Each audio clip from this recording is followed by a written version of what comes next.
Welcome back to Dracon's Plays Dark Souls Remastered. Alright, so we got our new build.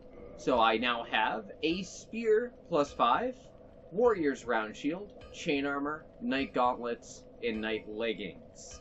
So that's what we're going to start off this one with. So we got mid-roll. I have a bit of wiggle room on it, not a ton, but... Actually, do I have enough to... Yeah, that's better. Sweet. How much do I... Alright. No, I didn't want to use that because I'm gonna be... Alright, no. Let's rock this. Anyways, so this episode, we're gonna be descending down into the forest. Now, right off the bat, we run into the Titanite demon, who looks awesome, by the way.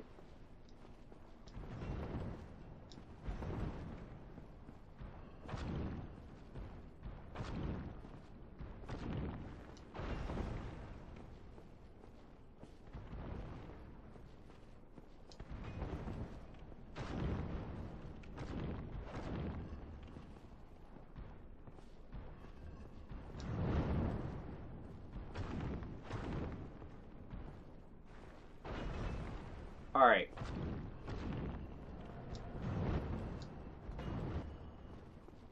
I do crap damage against him.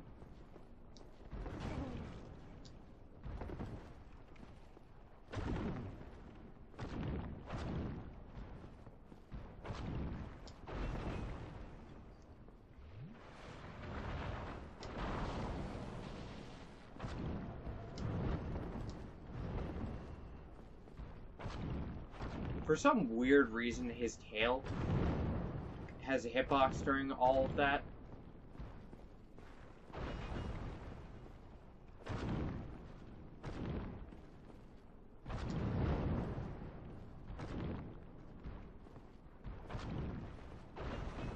Alright. Our damage is not great. Got him. And we get our first Demon Titanite. I never actually looked at Twinkling before. Alright. Let's see. After the Titanite was peeled from its slab, it is said that it received a special power, but specific nature is not clear. Special Titanite stolen from a faceless stone beast known as a Titanite demon. When the nameless blacksmith deity passed from several slabs, great beasts arose. The power of Titanite remains within them, and they still roam Lordran today. So the Titanite demon, if you actually look at him and, well, take a really good look at him, and you'll see he does not have a head. Like, there's just the actual, like, Demon Titanite there. Cool. And then one of his legs is totally gone. It's really interesting. This is super green.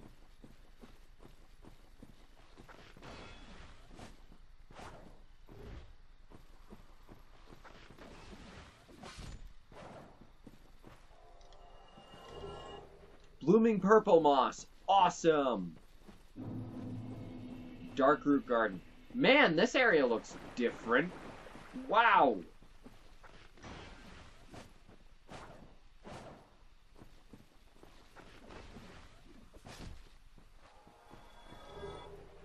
Regular purple moss. Okay. Man. So, up there, you can see a butterfly. And you can tell how far away it is. So that thing is massive. So that's a little thing to take note of.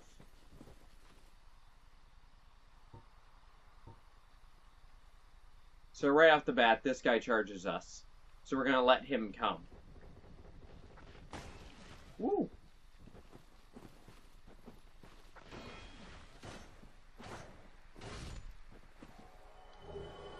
Another blooming purple.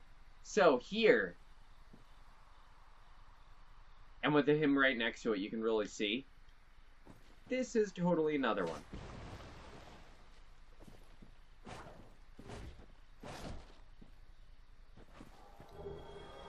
Regular purple.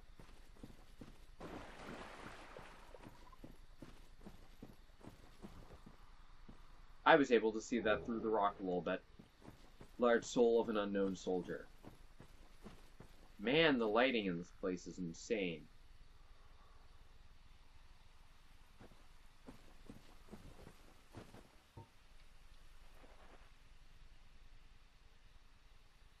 So there you get another good look at it.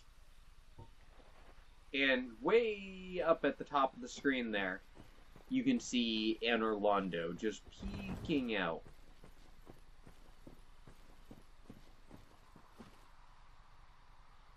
Way the heck up there. Now here, locked by some contraption. This is what the Crest of Artorias goes into. Yeah.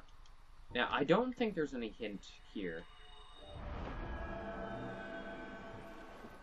No. But yeah, so this is what the Crest of Artorias goes into.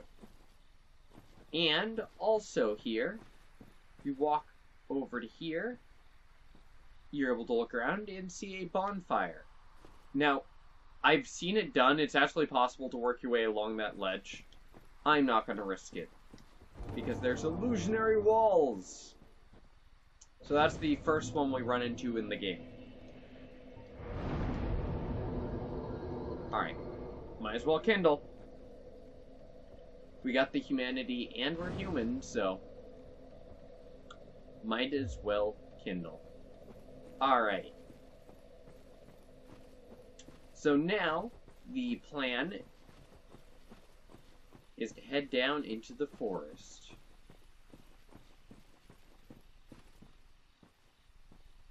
That looks really dumb at the top of the wall. It's just a straight-edged line. That looks bad. Don't look up. So there is another little path there with an item, but if you take a look, you see one of our tree friends, two of our tree friends, three of our tree friends, and they will ambush us the second we grab that item. And unfortunately, they aggro to you every time you run past, so I always leave them for last.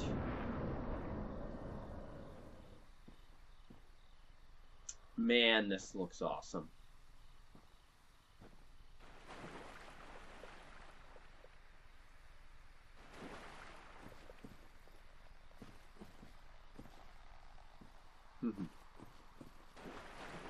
We'll get back to that.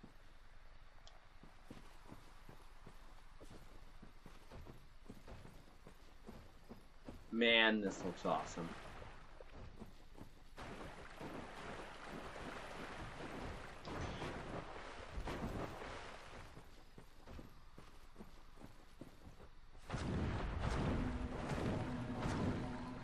Oh, God.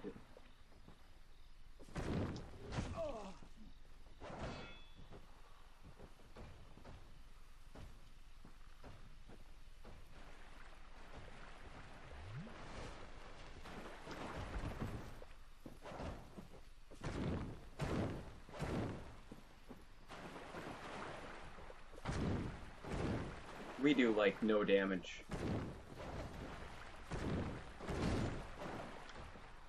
Ugh. Ick.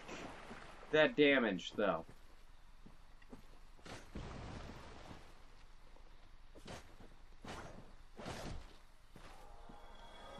One of our tree friends there. Ooh, saw the world. Now here, we have weird snake thing overlooking a body.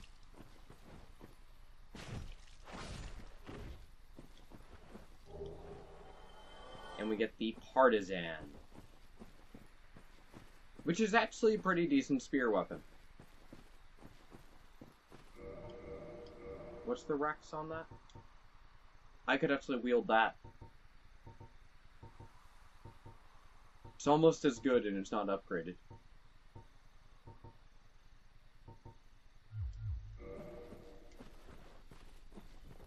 Alright. So over here, tucked away, we have another one.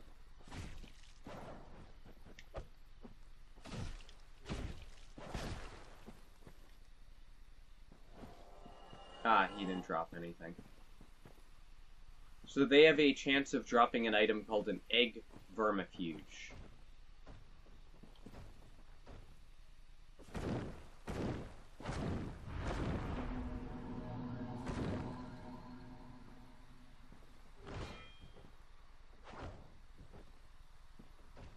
So he's using a spell called Tranquil Walk of Peace.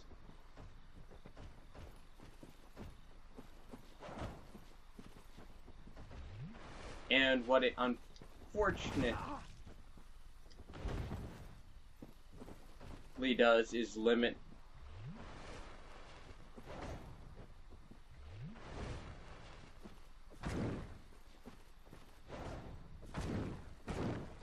movement speed.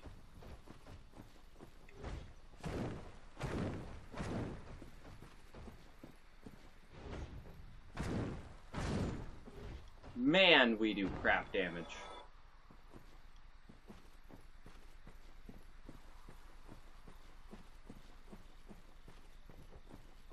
Right, damn, I did not know the spear was this crap against these guys.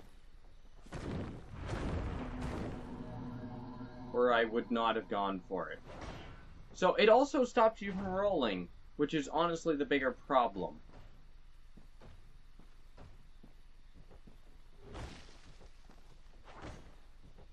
It adds a whole bunch of weight to your character.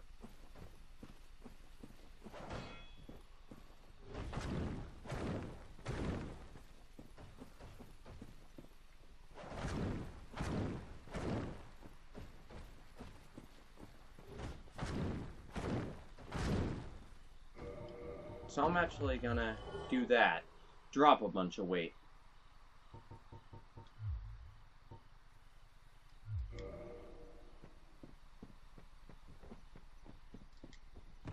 Get a fast roll. Okay. That'll be slightly better.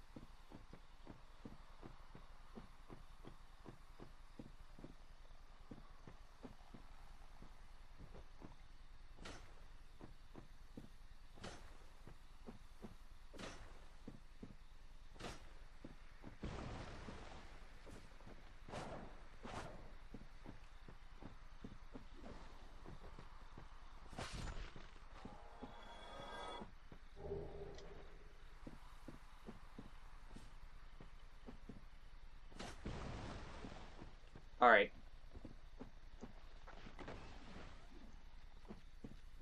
These guys. Those knights. The guardian guys here are a serious issue. Alright, I want to drag him this way because there's a second one and two more tree guys. So we want to deal with him. One-on-one. Over here.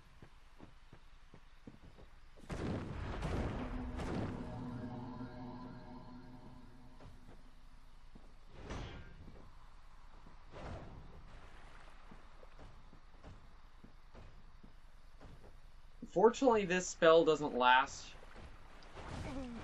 super long.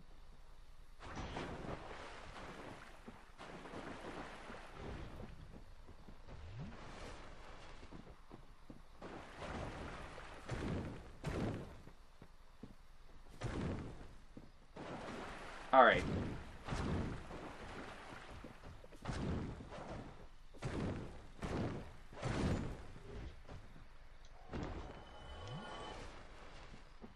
Nice. That's another one down.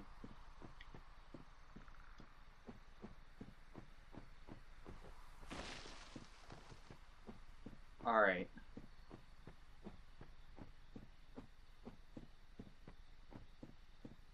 Now, let's see. I would like to try to break up this ambush as much as possible.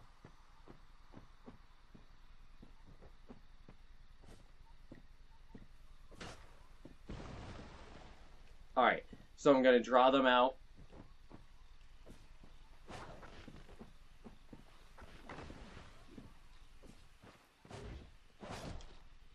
Couple at a time.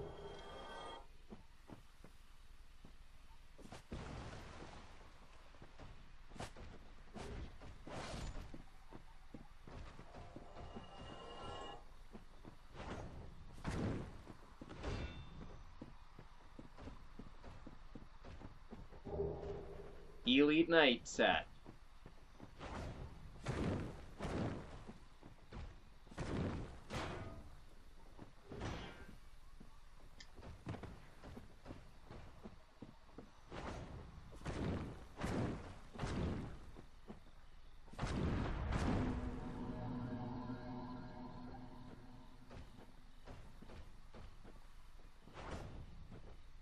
Alright.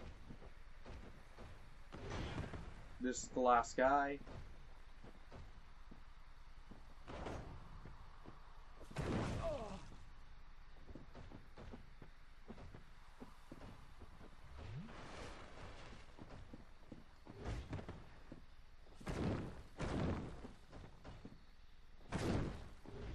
Whew. Alright. So we got the Elite Knight set. Armor of a nameless knight, perhaps an elite knight of Astora, based on the fire-warding heraldic symbol on the blue surcoat. Although he was loath to give up his undead mission, he perished at the undead asylum and went hollow. So, few things about this. So, obviously, that last bit is a clear reference to, obviously it's a clear reference to, do I want to do a helm? Sure. But yeah, obviously that is a clear reference to Oscar, who in the final version of the game is a nameless knight. But, it's only part of it. Because there was another unnamed knight that was in the, original E3 trailer or something for this game. But they had a trailer which featured an elite knight who gave the resolve gesture as he walked away. It's very possible that this body also represents him.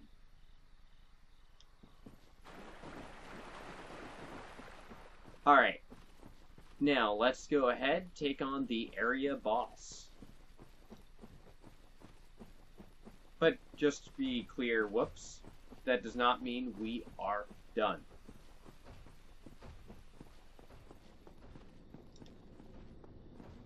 So, below these stairs here,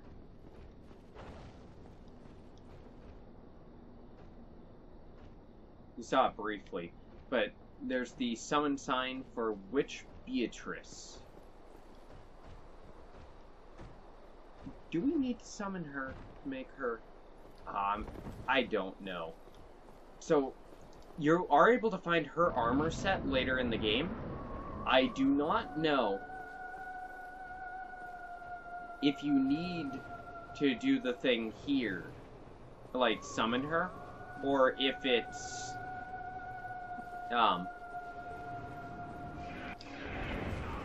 damn it. So, Moonlit Butterfly got a really nice graphical bump to all of its spells. So mid-roll is actually super good here. because it allows you to avoid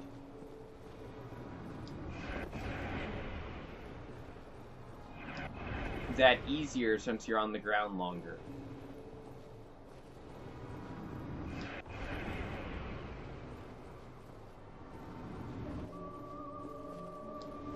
Now, obviously, this is a very different fight for melee users. Woo! Versus, like, magic or ranged users. Very different fight.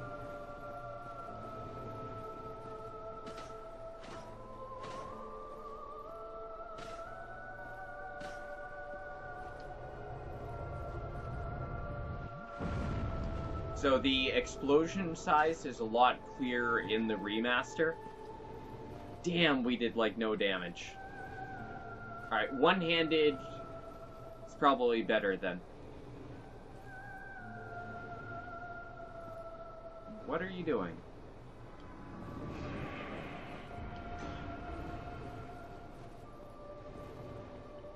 So what it's actually doing when it lands is it's feeding on the plants. Interesting little bit to know. Woo.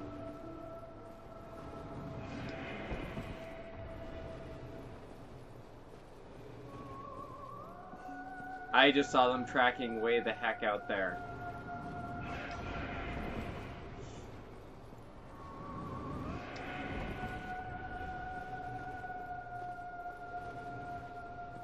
And there it was again. Weird.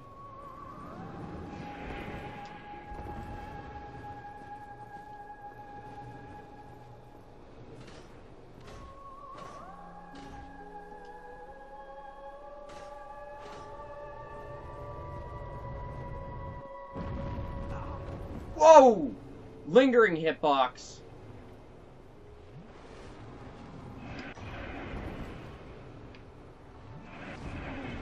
Ah, that did not work out.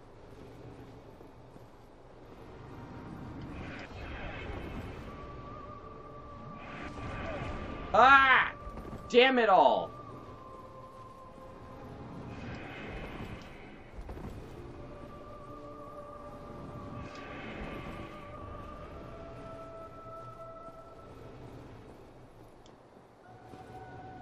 Oh god, camera.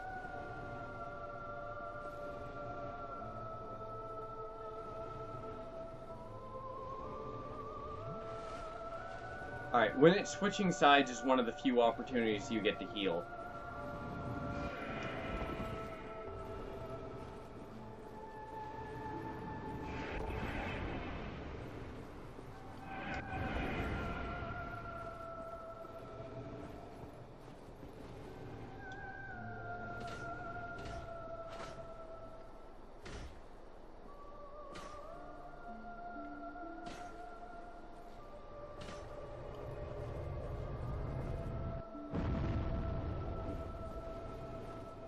Alright.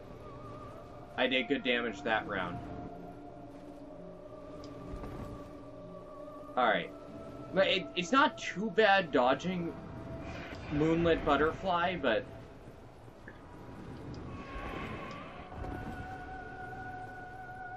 Man, some of these spells are meant to punish reactions, others are meant to punish like trying to preempt things. Alright. Damn it.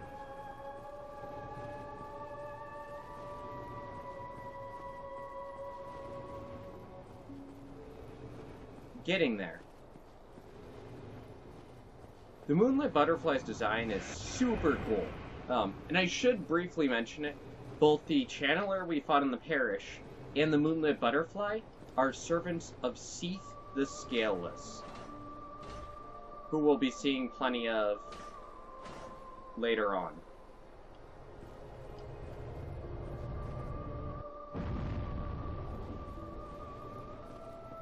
Alright, I got this.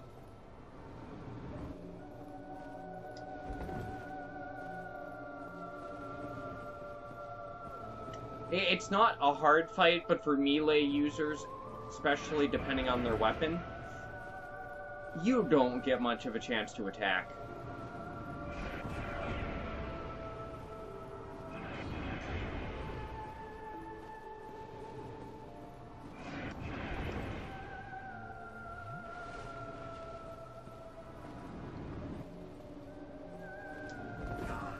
Damn it! Early roll.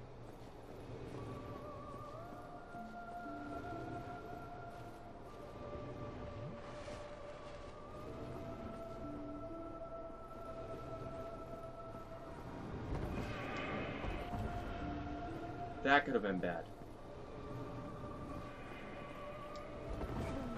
I hate that one! Are you kidding me?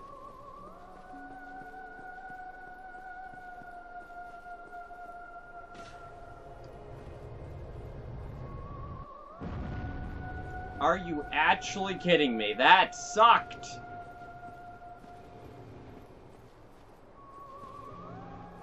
So that aerial bomb spell, I don't actually know how to dodge, because that's a rare spell.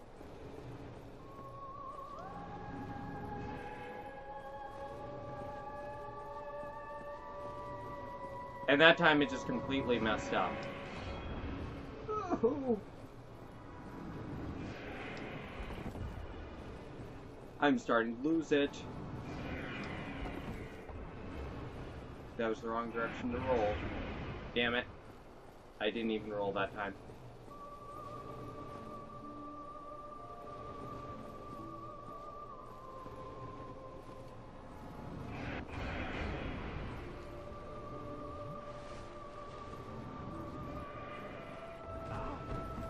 Oh.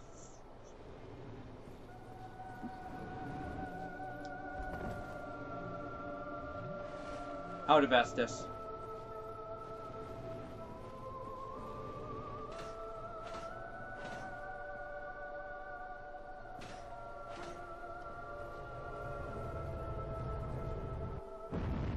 I probably could have killed there.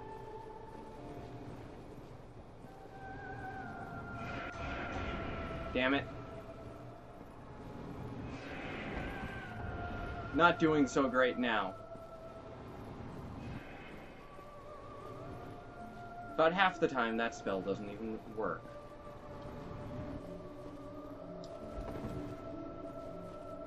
Alright.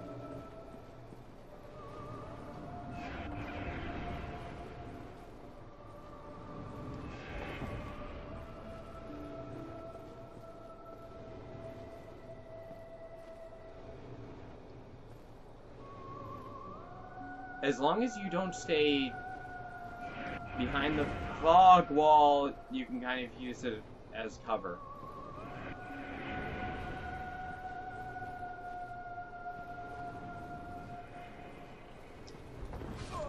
Oh!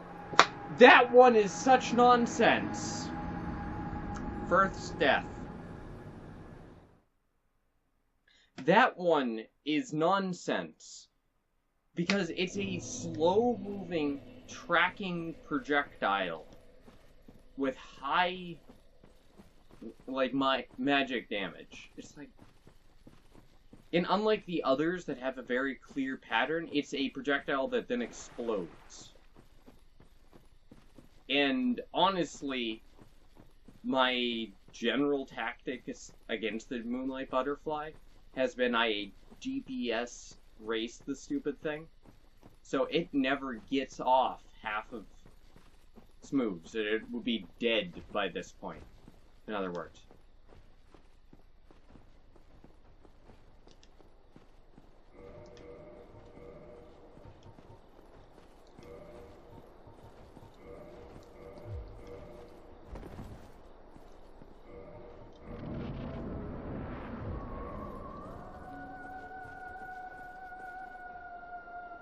Alright.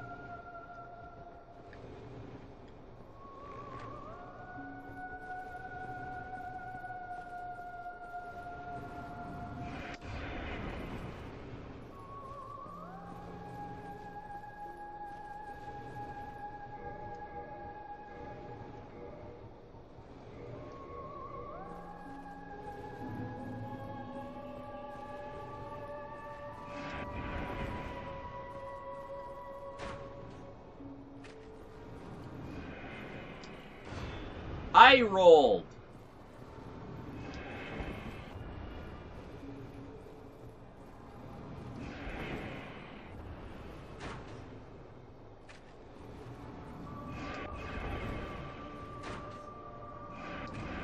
Alright.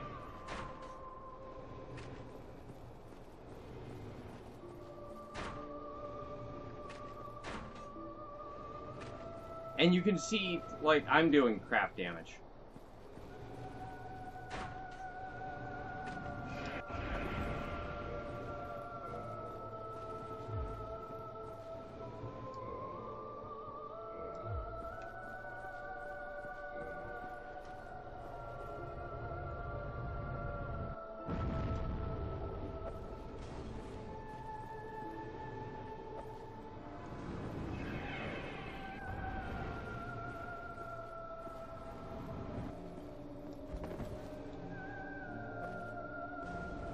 That's better.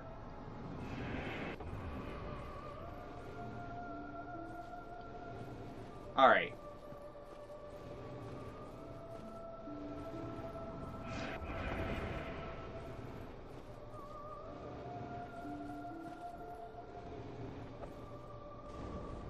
Nice.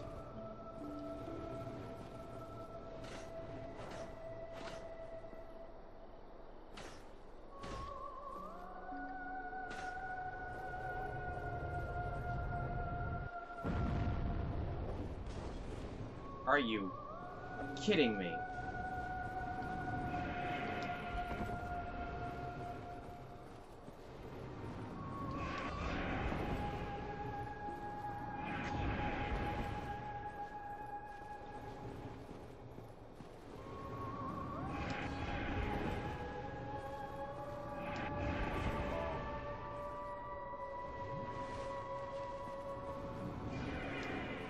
Ah!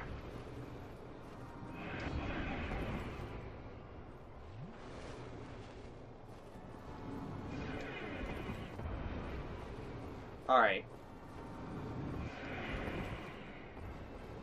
Interesting how just one single roll can mess those right up.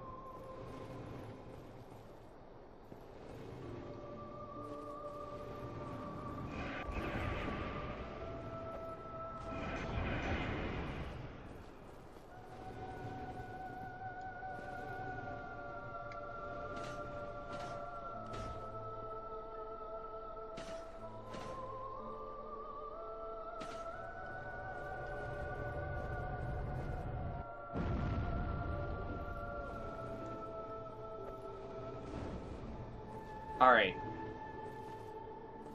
Doing a lot better this time.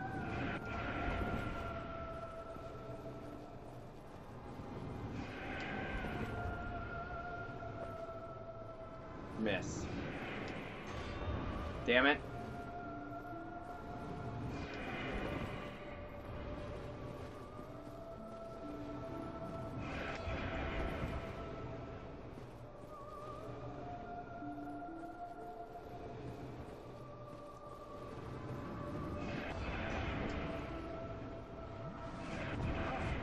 Damn it. The recovery time on that is, like, such that you end up eating it.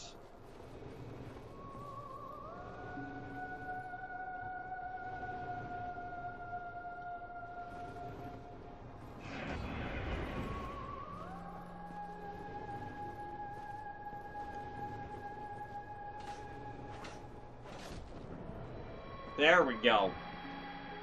Damn the Moonlit butterfly. Whew. Soul of the mystical moonlight butterfly, which flitters in the Darkroot Garden.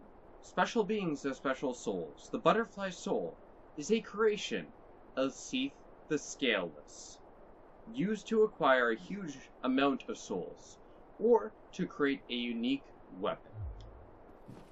We also get a humanity. Alright. I can't believe I died to this stupid thing. If I was using firebombs in the first place, I would have had it. damn. I have no experience dodging its, like, drop attack. Yeah, so it was up on the tower here. Watchtower basement key, Divine Ember, and Homeward Bone.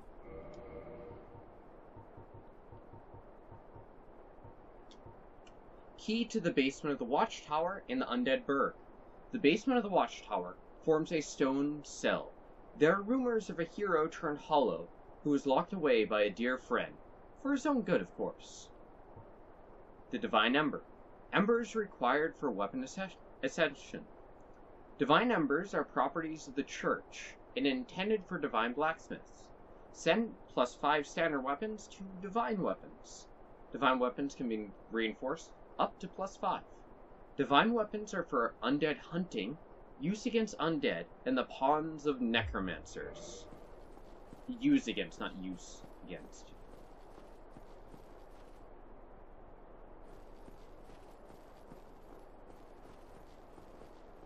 Alright. Well then. That is that part.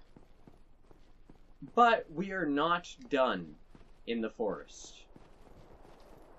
There's still more awaiting us.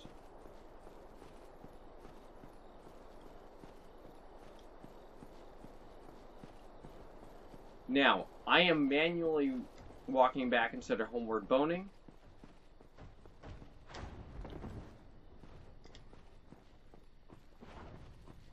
Because of how one of these things is supposed to work.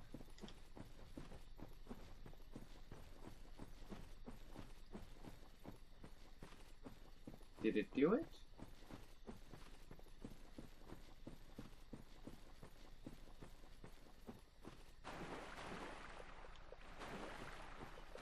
It did. So it didn't make it very far. But while you're in the boss room, this tree walks out and towards the boss room. Because this tree actually has a health bar. It is classified as an enemy.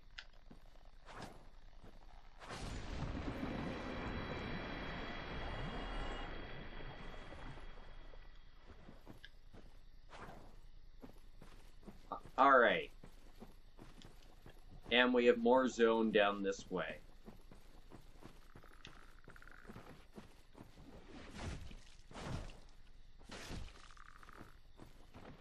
So we have that weird thing who drops a green blossom most of the time.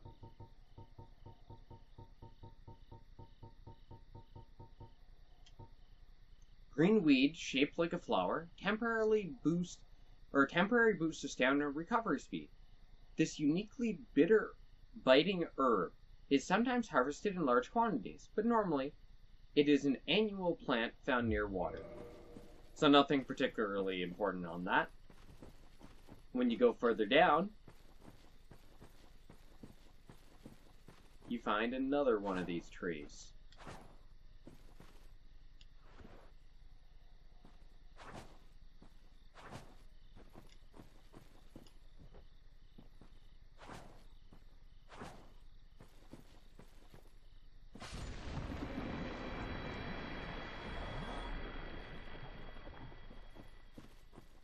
Alright.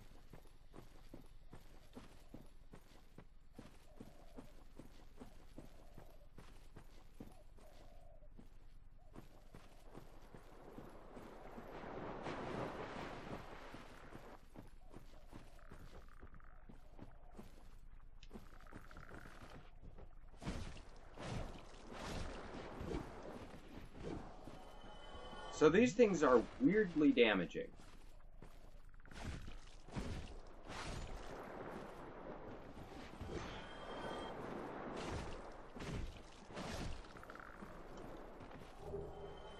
Green blossom, green blossom, green blossom. Every single one of them has dropped one so far.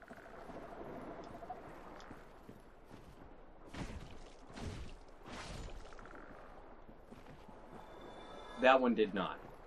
Thus showing it's not a guaranteed drop. So, those are the only 5 of those in the game. you only find them tucked away in this little pocket where a lot of players would never find them. It's really interesting how they have some enemies like that in this game. That most players will just never see.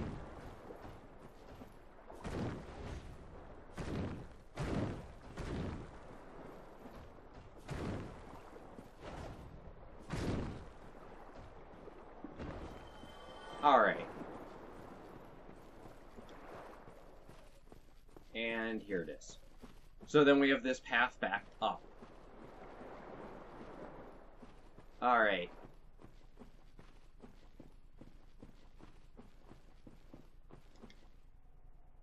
Yeah, this is supposed to be like dirt and it's weirdly blue. I saw something about this online. Odd.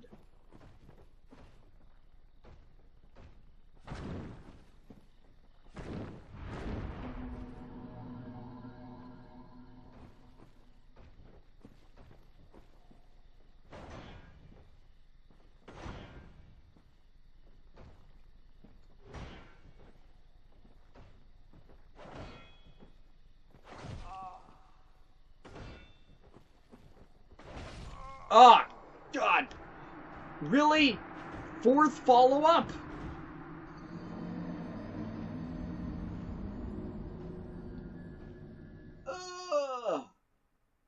Why are these guys in particular are insanely strong to pierce?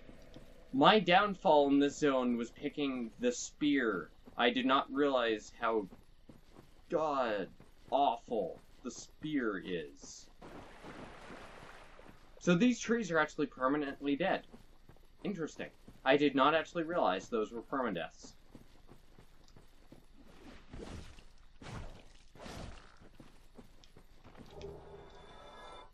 Alright.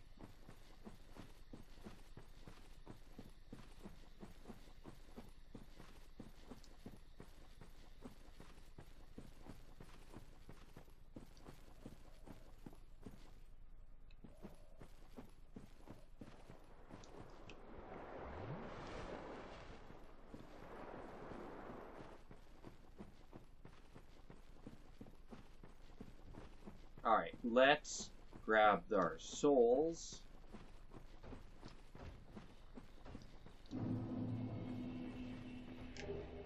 We got the wolf ring. And we're out of there.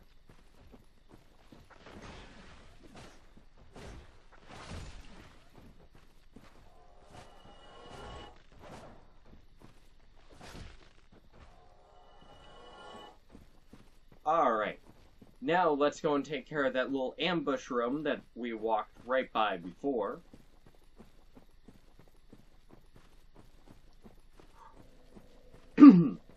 Anyways, yeah, I don't have much to say about the Darkroot Garden, at least this portion of it.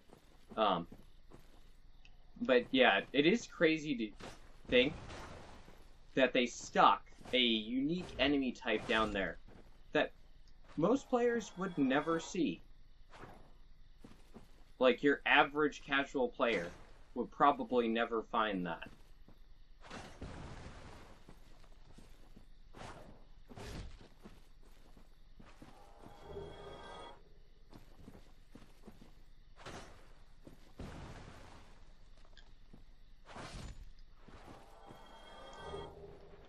Nice. Alright. Let's get some levels then, shall we?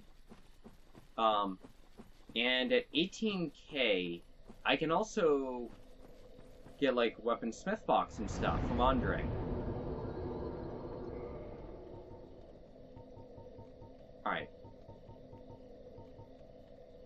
Yeah, so it was 1414 I wanted. Alright. And then, yeah, let's get a point of endurance. Looks good to me. Then we don't have to buy all the boxes. Perfect. Alright.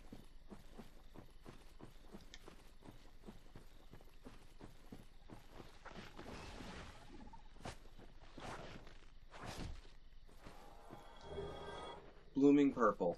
Awesome. And that's part of the reason it is super worth it to kill these guys. Because they drop anti-poison stuff. Normally. Weird. 2 in a row dropping nothing.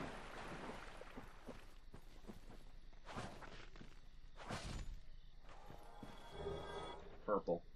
I would have preferred blooming, but fair enough. Alright, let's pick up those boxes then, shall we? Oh! Wolf Ring! One of the special rings granted to the 4 Knights of Gwyn. The Wolf Ring belongs to Artorius the Abyss Walker. Artorius had an undeniable, or unbendable will of steel, and was unmatched with a greatsword. So there we go, hearing about Artorius again. Andre up here has the crest of Artorius, which opens that door.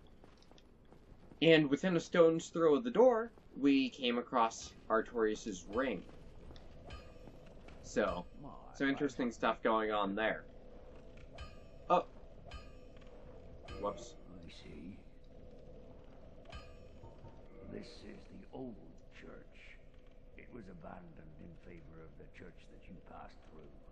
There are paths leading from here to 2 forbidden plains, Sen's Fortress and the Darkroot Garden. They attract all sorts of lunatics. No one as cultured as yourself. It's fine to be undead, but keep a level head, eh?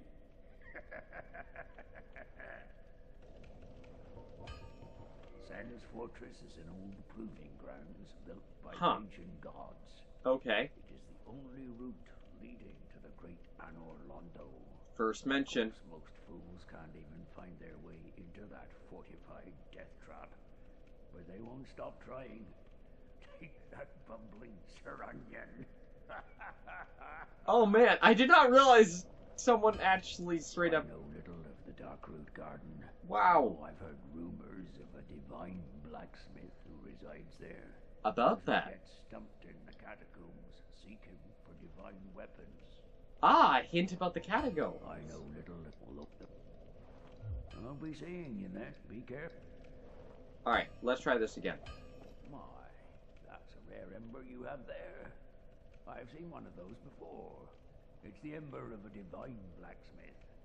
Might you consider leaving that with me? I could produce divine weapons with a flame such as that. Sure. Well, thanks for that. You've made a fine decision. You soon shall see. Alright, so now we're able to ascend weapons to divine. Alright. Weapon smith box, armor smith box, repair box. Sweet. Don't get yourself killed. Neither of us want to see you go hollow. So I did not realize he actually had that dialogue, giving you hints about quite a few other things. Anyways, so next up, we're going to descend into the Darkroot Basin. Now, we're not going to do all of that area. There's just a few key spots that I would like to hit.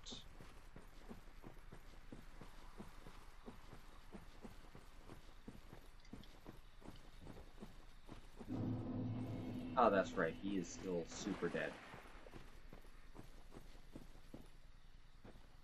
And here we are in the basin.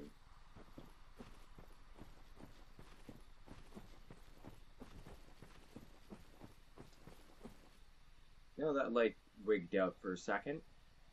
So that wall there is actually where we fought the Taurus demon, right above my head. So yeah, that's the tower where the archers were. There's the wall. And a little hard to see, but through there's the bridge. And that's the Undead Parish.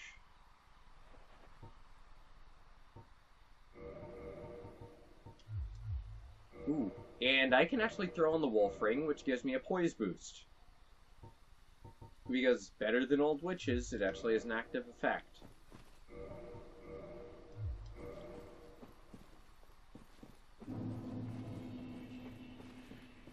Darkroot Basin.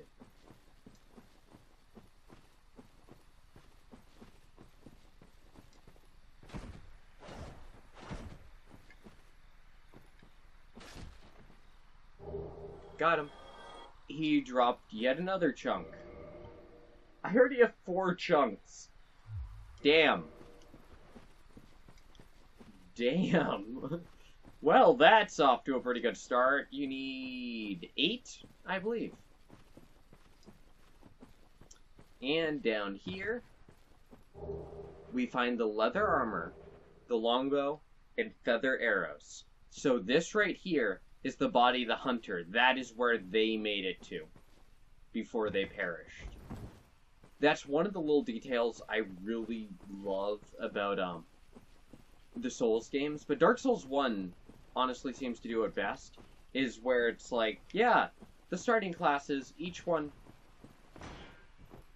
made it to a very specific point.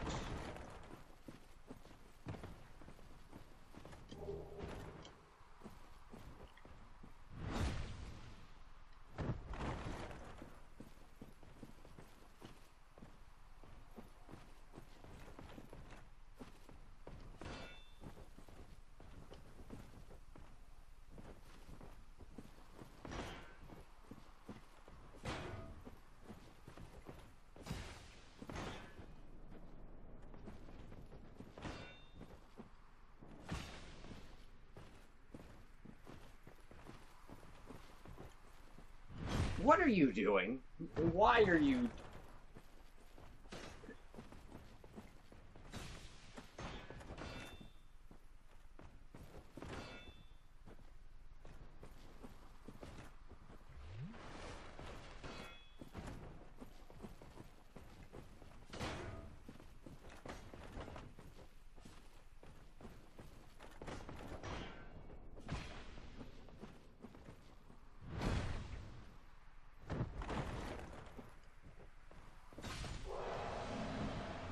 Got him. Ah, just that. Ah, that's fine.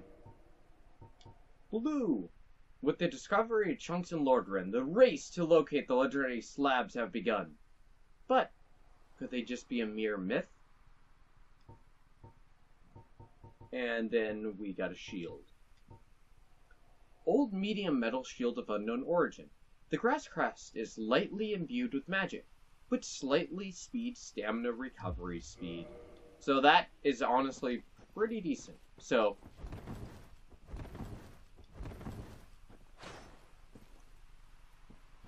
let me just drain it.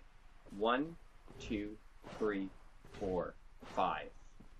1, 2, and like a half. It's super rough, just to show off the grass crest effect. 1, 2, 3. Damn it, kick. 1, 2, 3, 4. Yeah, and like 2. So it's a pretty significant boost.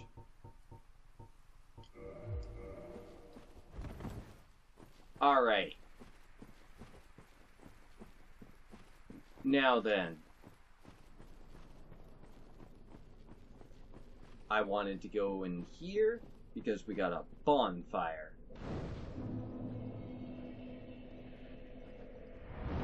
Reset our point. And now you can see all the different things we can do. Alright, so next up, we have one final stop to make in the basin. We have a key. The Undead Watchtower Basement Key, or Watchtower Basement Key. Watchtower Basement Key. That we need to check out. So this key opens that tower over there.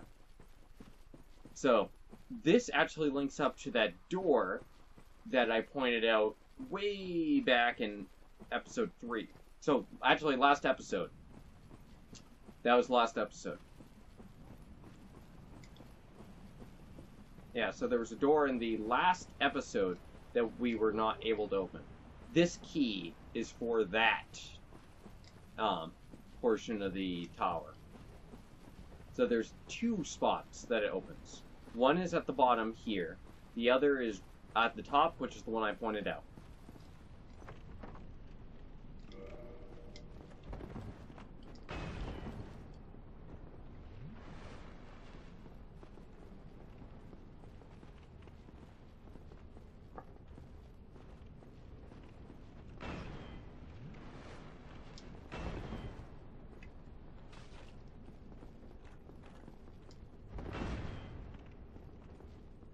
So this is Havel the Rock. This is the guy that Note was talking about. Or not the Note, but the,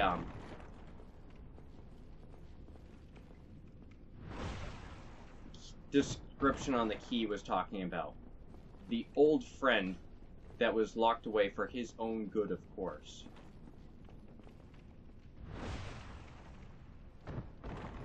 So Havel is totally parryable here. I personally prefer the backstab route because it's a little bit safer. And you can kind of chain backstab him a bit. Especially because he swings so slow. But he has a ton of health. It looks super goofy when you just keep backstabbing the heck out of him like this.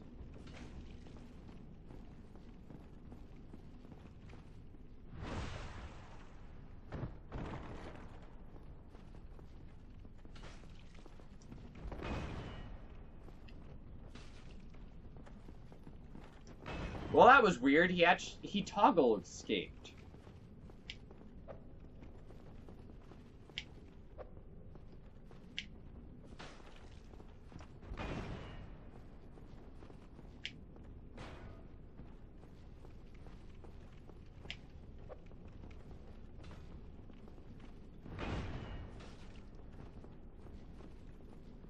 Okay, he was resisting my backstabbing there for a hot second.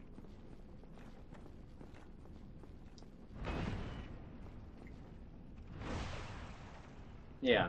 So a lot of people go the parry route. I am not that confident in my parry ability.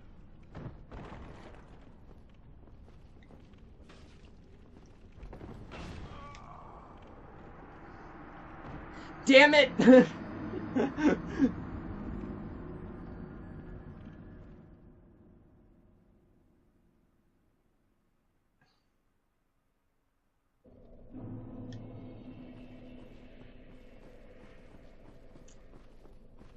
Damn it! I cannot believe that. I had him down. But a single bad roll, like, the wall there is what screwed me up. If the wall wasn't there, I would have ended up getting enough space.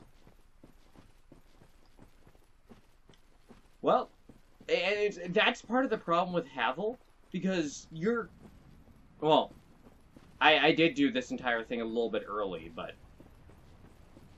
It's like, it's not unreasonable for you to go after Havel this early. And if you use Master Key, you can do it before even fighting, like, Taurus Demon.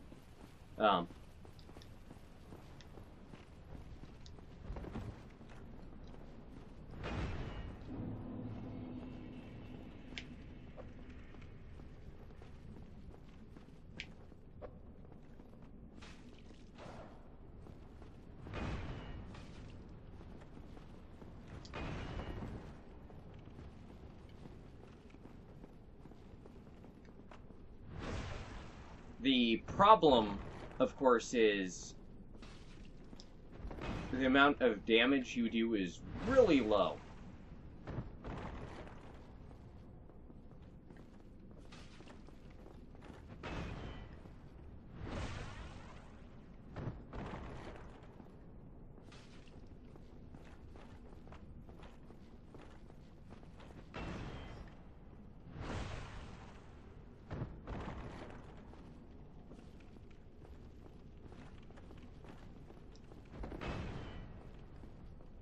That almost was a bad roll.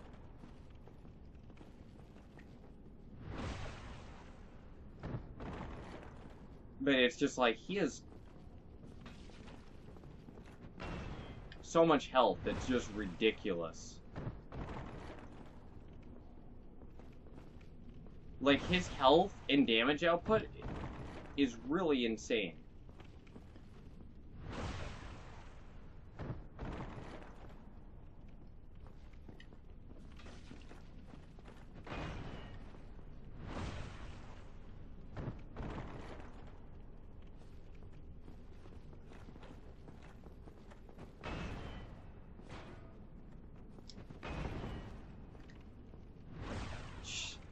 Like, and part of it is his defenses are very, very high.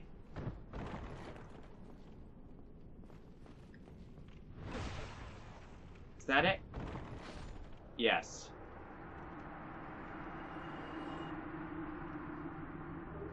Havel's Ring. Hands down, one of the best rings in the game. This ring was named after Havel the Rock, Lord Gwyn's old battlefield compatriot. Havel's men wore the ring to express faith in their leader and carry a heavier load. So it boosts your equip load by 50%. Hands down, one of the best rings in the game.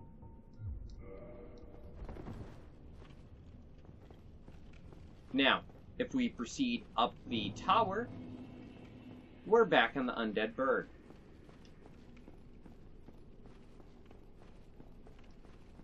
And it's up even further.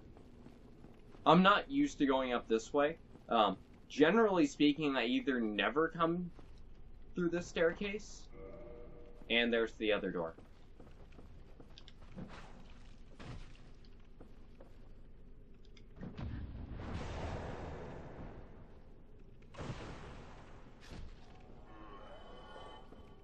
Yeah. So here we are back in the Berg. Taurus Demon will be up there. But yeah, I'm used to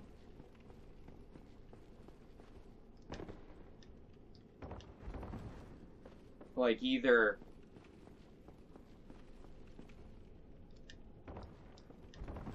Dark Soul, or not Dark, I'm used to either the like just go and kill Havel and that's it, or running down the tower and into the basin as part of a speedrun route. That is what I'm used to. Not climbing back up it. Now, anyways, so that represents another really cool link in the world that physically ties things together and makes sense.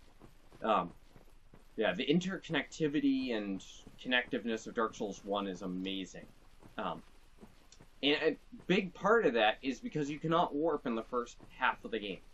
And the lack of ability to warp means that, yeah, there's no, since you can't warp, you have to walk everywhere. And since you have to walk, they had to make good shortcuts and connections so that that was actually a feasible concept. And it's something that they knocked out of the park in 1. The interconnectivity between the levels is insane. The amount of, like, different routes you can take is amazing.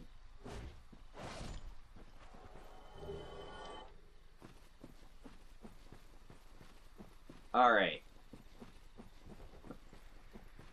But yeah, it's one of the key design concepts with 1, and it's part of the reason me and a lot of other people feel that 1 has the highest replayability, just due to, grab the Master Key, then you can run directly to the Watchtower, go down, take down Havel, and just skip straight to Gargoyles if you want. And you're just able to do crazy things like that. Now, my character looks like crap. I want to reverse my hollowing now that we're done with all that nonsense. Want to make him look good for the end of the episode here. Alright. Anyways, let's see. Yeah. And things like the Master Key allow you to use that tower for sequence breaking. And you're able to use that to get into areas and explore in ways that you otherwise would not be able to. So, one of the just super cool things with Dark Souls 1. Now, the entire bit with the Moonlight Butterfly and my trouble in the forest, thanks to this spear, means that we did not actually complete 100% of what I had planned for this. So I'm going to do a little bit of work, relay things out for the rest of this series. Yeah. So a little bit of planning. So this is going to be the end of the first batch. So I'm probably going to edit and render all of these up. And then, I'll be back for, like, another batch of, like, 3 to 5. But anyways, I'm going to wrap this one up here, I guess. And I'll see all of you guys next time. Bye!